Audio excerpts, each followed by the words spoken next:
Hi hello friends, എല്ലാ കൂട്ടുകാർക്കും advocate Anjali സീരിയലിൽ ഇന്നത്തെ നല്ലൊരു എപ്പിസോഡിന്റെ റിവ്യൂയിലേക്ക് തന്നെ സ്വാഗതം കേട്ടോ. ചാനൽ ആദ്യമായിട്ടാണ് കാണുന്നുണ്ടെങ്കിൽ ഒന്ന് സബ്സ്ക്രൈബ് ചെയ്ത് ലൈക്ക് ചെയ്ത് സപ്പോർട്ട് ചെയ്യാൻ വേണ്ടി മറക്കല്ലേ.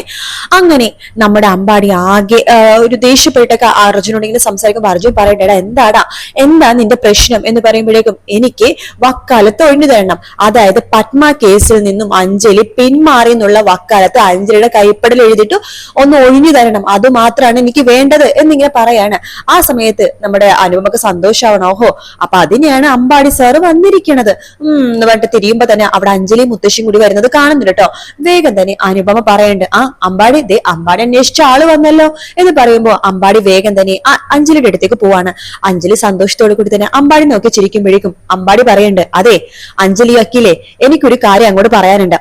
പത്മ കേസിൽ ഇതുവരെ വാദിച്ചതിനും അതുപോലെ തന്നെ ആ കേസ് ഏറ്റെടുത്തതിനും അഞ്ജലി വക്കീല് എത്ര രൂപയാണ് ഫീസ് ചോദിക്കുന്നത്? പറ, ആ ഫീസ് തന്നിട്ടെ ആ കേസ് ഒന്ന് ഒഴിഞ്ഞു തരാം എന്ന് കേസിന് ഒഴിഞ്ഞു തരണം എന്ന് പറയണം.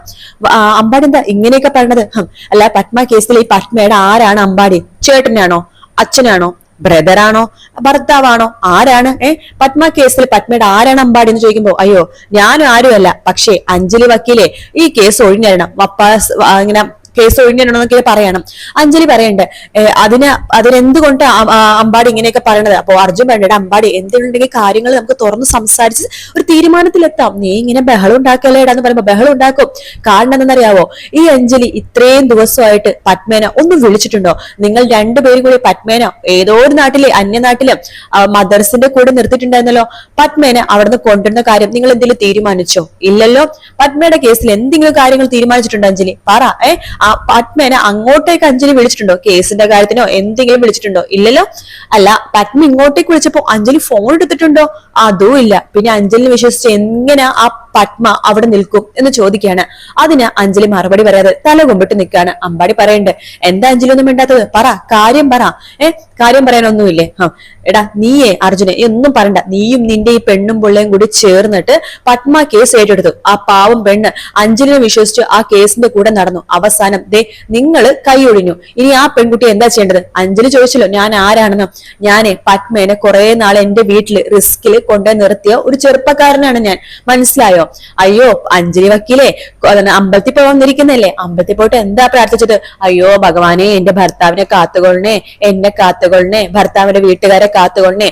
ഇതുവരെ കോടതിയിൽ തോൽവി എന്തെന്ന് അറിയാത്ത എന്റെ രാഘവൻ ഉണ്ണി അങ്കിളിനെ, എന്റെ ഭർത്താവിന്റെ അച്ഛൻ, എന്റെ അമ്മായി അച്ഛന് തോൽവിയൊന്നും ഏറ്റെടുക്കാൻ പറ്റരുതേ, എന്റെ അമ്മാച്ചനെ നല്ലത് വരുത്തണേ എന്നൊക്കെയാണോ പ്രാർത്ഥിച്ചത് എന്ന് ചോദിക്കുമ്പോഴേക്കും അമ്പാടി എന്ന് അർജുൻ പറയാണ്, ഇല്ല ഞാൻ ഒന്നും പറഞ്ഞില്ല, ഒരേ ഒരു കാര്യം, ഞാൻ പോയിട്ട് പിന്നീട് വരും. അഞ്ജലി ഞാൻ പറഞ്ഞ പോലെ വക്കാലത്ത് ഒഴിഞ്ഞു എന്ന് കാണിച്ചിട്ട് ഒന്ന് സ്വന്തം കൈപ്പിടല് എഴുതി തന്നാ മാത്രം മതി. വേറെ ഏതെങ്കിലും വക്കീലിനെ കൊണ്ട്, പാവപ്പെട്ടവർക്കും വക്കീലുണ്ടല്ലോ ഈ നാട്ടില്, ആ ഏതെങ്കിലും വക്കീലിനെ കൊണ്ട് ഈ കേസ് ഞാൻ വാദിപ്പിച്ചൊന്ന് എടുത്തോളാം എന്ന് പറഞ്ഞിട്ട് അമ്പാടി അവിടുന്ന് വണ്ടി സ്റ്റാർട്ട് ചെയ്ത് പോകുവാട്ടോ. അമ്പാടി പോയി കഴിയുമ്പോഴേക്കും അനുപമ പറയണ്ട്, ആഹാ അഞ്ജലിക്ക് സമാധാനായല്ലോ, എന്തായാലും ആദ്യമായിട്ട് കിട്ടിയൊരു കേസായിരുന്നു, അവസാനമായിട്ട് കിട്ടിയ കേസ്. ഇനിയിപ്പോ രാഘവൻ ഉണ്ണി അങ്കിള് പറഞ്ഞ പോലെ കോടതിയിലൊക്കെ ഒന്നും നീ പോവണ്ട, ഈ വീടിന്റെ അടുക്കള വരാന്തി തന്നെ നിന്നാ മതി എന്ന് പറഞ്ഞിട്ട് അനുപമയും അകത്തേക്ക് കയറി പോവാട്ടോ. മുത്തശ്ശി അഞ്ജലി എടുത്ത് പറയണ്ട്, മോളെ അഞ്ജലി, ആ ചെറുപ്പക്കാരൻ വന്ന് പറഞ്ഞതിലും കാര്യമുണ്ട് മോളെ. കാരണം ആ പത്മയുടെ കേസിൽ മറ്റാരെക്കാളും ഇമ്പോർട്ടൻസ് കൊടുക്കേണ്ടത് നീയാണ്. പത്മേനെ ഈ കേസിലേക്ക് നീയല്ലേ കൊണ്ടുവന്നത്, അപ്പൊ നീ വേറെ ആരെ ഓർത്തില്ലെങ്കിലും അവളെ ഓർക്കണമായിരുന്നു എന്ന് മുത്തശ്ശി പറയുമ്പോ അത് ശരിയാണെന്ന് അഞ്ജലിക്ക് തോന്നണം. ആ സമയത്ത് അർജുൻ പറയണ്ട്, അതേടോ പത്മ കേസിൽ എന്തൊക്കെ പറയല, പാവപ്പെട്ട പീഡിപ്പിക്കപ്പെട്ട പെണ്ണിന് നീതി വാങ്ങിച്ചു കൊടുക്കാന്ന് പറഞ്ഞിട്ട് താനാണ് ആ പെൺകുട്ടിനെ കൊണ്ട് പരാതി എഴുതിപ്പിച്ച് കോടതിയിലേക്ക് കൊണ്ടുവന്നത്. അപ്പൊ താൻ ഈ കേസ് എന്തായാലും ഏറ്റെടുത്തേ പറ്റൂ, തന്നെ വിശ്വസിച്ച ആ കുട്ടി തന്റെ കൂടെ വന്നത് അല്ലേ, അപ്പൊ താൻ തന്നെ ഇതിന് ഉത്തരവാദിത്വം ഏറ്റെടുക്കണം എന്ന് പറയാണ്. അഞ്ജലി തല ഇങ്ങനെ ആട്ടിയിട്ട് അങ്ങനെ തന്നെ നിൽക്കുവാട്ടോ. അതിനുശേഷം പിന്നീട് കാണിക്കുന്നത് നമ്മുടെ ആര്യനെയും അതുപോലെ തന്നെ കുഞ്ഞപ്പനെയാണ്. കുഞ്ഞപ്പനും ആര്യയും കൂടി ആ ഒരു പാട്ട് പറഞ്ഞ സ്ഥലത്തേക്ക് പോകാൻ വേണ്ടി നിൽക്കുക കേട്ടോ. അപ്പൊ അങ്ങനെ കുഞ്ഞപ്പന്റെ കൂടെ വണ്ടിയിൽ ആര്യ കയറുന്നുണ്ട്. കുറച്ചു ദൂരം വണ്ടിയിൽ പോകുമ്പോഴേക്കും കുഞ്ഞപ്പൻ ഇങ്ങനെ പാട്ടൊക്കെ പാടുവാണ്. അപ്പൊ ആര്യ ചോദിക്കണ്ട, കുഞ്ഞപ്പൻ ഇന്ന് ആകെ ഒരു ഓണപ്പാട്ടുകളാണല്ലോ. അതെ, ആര്യ ഇന്ന് പാടാൻ പോണത് ഓണപ്പാട്ടാണല്ലോ, അപ്പൊ ഒരു ഓണം ഡ്രൈവ് ആയിക്കോട്ടെ എന്ന് വിചാരിച്ചു. അയ്യോ കുഞ്ഞപ്പ, ഓണം ഡ്രൈവ് അല്ലാതെ ഓണം വൈബ്, എന്തെങ്കിലും ആയിക്കോട്ടെ. ഇത് തന്നെയാണ് നമ്മൾ അന്വേഷിച്ച സ്ഥലം എന്ന് തോന്നുന്നു. ഞാൻ ആര്യനെ ആദ്യം പുറത്തേക്ക് ഇറക്കാം, എന്നിട്ട് ഞാൻ അകത്ത് കയറുന്ന അന്വേഷിച്ചിട്ട് വരാം. ശരി കുഞ്ഞപ്പ എന്ന് പറയാണ്. അങ്ങനെ ആര്യയുടെ വീൽ ചെയറൊക്കെ എടുത്ത് പുറത്തേക്ക് വെക്കാണ് കുഞ്ഞപ്പൻ. എന്നിട്ട് കുഞ്ഞപ്പൻ ചോദിക്കണ്ട്, എല്ലാ ആര്യ അമ്മ 10,000 രൂപ 20,000 രൂപ എന്നൊക്കെയാണ് പാട്ട് പാടാൻ വേണ്ടി ചോദിച്ചത്. പക്ഷെ ആര്യവർ 2,000 രൂപക്ക് പാട്ട് പാടാൻ വന്നത് എന്താ കാര്യം ചോദിക്കുമ്പോ, അതെ എന്റെ അമ്മ എല്ലാം പണത്തിലൂടെയാണ് കണക്ക് കൂട്ടുന്നത്, പക്ഷെ ഞാൻ എങ്ങനെയല്ല, എനിക്കിതൊരു അവസരമായിട്ടാണ് തോന്നുന്നത്. എനിക്ക് ഈ വീൽ ചെയറിൽ നിന്ന് പറക്കാനുള്ള ഒരു അവസരം, അതെന്തായാലും കൊള്ളാം. ആര്യ ഇവിടെ നിൽക്കേ, ഞാൻ അകത്ത് കയറിട്ട് അന്വേഷിച്ചിട്ട് വരട്ടെ, സതീഷ് എന്ന ആ പുള്ളിക്കാരന്റെ പേര് ഞാൻ അന്വേഷിച്ചിട്ട് വരട്ടെ എന്ന് വേണ്ടി കുഞ്ഞപ്പൻ അകത്തേക്ക് കയറാണ്. പക്ഷേ വീൽ ചെയറിന്റെ ക്ലിപ്പ് ഇടാൻ വേണ്ടി കുഞ്ഞപ്പൻ മറന്നു പോയട്ടോ. അങ്ങനെ ആര്യ ഇങ്ങനെ പെട്ടെന്ന് ഇങ്ങനെ കുഞ്ഞപ്പൻ അകത്തേക്ക് പോകുമ്പോഴേക്ക് പെട്ടെന്ന് സ്കിപ്പായിട്ട് വീൽ ചെയർ ഇങ്ങനെ നീങ്ങാണ്. ആര്യ ഷോക്ക് ആവാണ്. കുഞ്ഞപ്പ കുഞ്ഞപ്പ എന്ന് പറഞ്ഞ് വിളിക്കുമ്പോഴേക്കും കുഞ്ഞപ്പൻ അകത്ത് നിന്ന് പുറത്തേക്ക് ഇങ്ങനെ വരുമ്പോഴേക്കും ആര്യ ഒരുപാട് ദൂരം സഞ്ചരിക്കുന്ന രീതിയിൽ വീൽ ചെയർ ഇങ്ങനെ പോവുകയാണ്. ആ സമയത്ത് പെട്ടെന്ന് നമ്മുടെ പാർത്ഥസാരഥി അവിടെ ഉണ്ടായിരുന്നു കേട്ടോ. പാർത്ഥസാരഥി ആകെ ഷോക്ക് ആവാണ് ആര്യ ഇങ്ങനെ വരുന്ന കാണുമ്പോ. വേഗം തന്നെ പാർത്ഥസാരഥി പോയിട്ട് വീൽ ചെയർ പിടിച്ചു നിർത്താണ്. പിന്നീട് ആര്യയും പാർത്ഥസാരഥിയും തമ്മിൽ കണ്ണിൽ കുറച്ചു നേരം നോക്കിക്കൊണ്ടിരിക്കുകയാണ്. പാർത്ഥസാരഥി ആര്യനെയും ആര്യ പാർത്ഥസാരഥിനെ നോക്കുന്നുണ്ട്. ആ നോട്ടത്തിൽ നമുക്ക് ഒരു കാര്യം മനസ്സിലാക്കാം. ആര്യനെ ഇടയ്ക്കിടയ്ക്ക് ഫോണിൽ വിളിക്കുന്ന ആ ഒരാള് പാർത്ഥസാരഥി തന്നെയാണ് കേട്ടോ. ആ സംസാരം കേൾക്കുമ്പോൾ നമുക്കിത് മനസ്സിലാക്കാൻ സാധിക്കും. അങ്ങനെ ആര്യം പാർത്ഥസാരഥി പരസ്പരം കണ്ണിലേക്ക് കണ്ണിങ്ങനെ നോക്കിക്കൊണ്ടിരിക്കുകയാണ്. ചെറിയ ചിരിയൊക്കെ രണ്ടുപേരുടെ ചുണ്ടിൽ വരുന്നുണ്ട്. അവിടേക്ക് നമ്മുടെ കുഞ്ഞപ്പൻ ഓടി വരികയാണ്. കൂടി സതീഷ് എന്ന് പറഞ്ഞ പുള്ളിക്കാരനുണ്ട് കേട്ടോ. കുഞ്ഞപ്പൻ ചോദിക്കണ്ട, അയ്യോ ആര്യ എന്തെങ്കിലും പറ്റുമോ ആര്യ? ഇല്ല കുഞ്ഞപ്പൻ ഒന്നും പറ്റില്ല, കറക്റ്റ് സമയത്ത് ഈ സാറ് വന്നോണ്ട് ഒന്നും പറ്റിയില്ല സാറേ, നന്ദി കേട്ടോ സാറേ എന്ന് കുഞ്ഞപ്പൻ പറയണം. അപ്പൊ സതീശൻ ചോദിക്കണ്ട്, എല്ലോടെ പാർത്ഥസാരഥി താനിതുവരെ പോയില്ലായിരുന്നോ? ഇല്ല, ഒരു കോള് വന്നു, സംസാരിച്ചോണ്ടിരിക്കുകയായിരുന്നു. ആ കുഞ്ഞപ്പ ഇതാണ് പാർത്ഥസാരഥി, ആള് വലിയൊരു ജിമ്മനാണ് കേട്ടോ. അങ്ങനെയൊന്നും അല്ല എന്ന് പറയുമ്പോഴേക്കും അതെ ജിമ്മൻ തന്നെയാ. പിന്നെ ജിമ്മനാണെങ്കിലേ മനസ്സ് ഭയങ്കര ഇത് പാവാടെ, പാട്ടെന്ന് വെച്ചാൽ ജീവന്റെ ജീവനാ, ഞങ്ങളുടെ ഒരേ ഒരു ഫ്രണ്ടാ എന്ന് പറയാണ്. ആണോ? നമസ്കാരം സർ. ഇയാളെ പേര് പാർത്ഥസാരഥി തന്നെ, ഞങ്ങൾ വിളിക്കുന്നത് സാരഥി എന്നാണ്. കേട്ടോ ആര്യ? ആര്യനെ മനസ്സിലായോ പാർത്ഥസാരഥി? നമ്മുടെ വൈറലായിട്ട് കൊണ്ടിരിക്കുന്ന ആ ഇൻസ്റ്റാഗ്രാമിലും എല്ലാ സ്ഥലങ്ങളിലും സോഷ്യൽ മീഡിയയിലും ഫേസ്ബുക്കിലും ഒക്കെ വൈറലായിക്കൊണ്ടിരിക്കുന്ന താരമാണ് നമ്മുടെ ആര്യ സതീഷ്. കണ്ടിരുന്നു, ഇയാളുടെ പാട്ടാണ് കഴിഞ്ഞ ദിവസം സോഷ്യൽ മീഡിയയിൽ യൂട്യൂബിലൊക്കെ വൈറലായ ആ ഒരു ആര്യ സതീഷിനല്ലേ? മനസ്സിലായി, നല്ല പാട്ടാണെന്നൊക്കെ പറയാണ്. ശരിയെങ്കിൽ നമുക്ക് അകത്തേക്ക് കയറുന്ന വേണ്ട അയാള് എല്ലാരെയും കൂട്ടിക്കൊണ്ട് അകത്തേക്ക് പോകണം.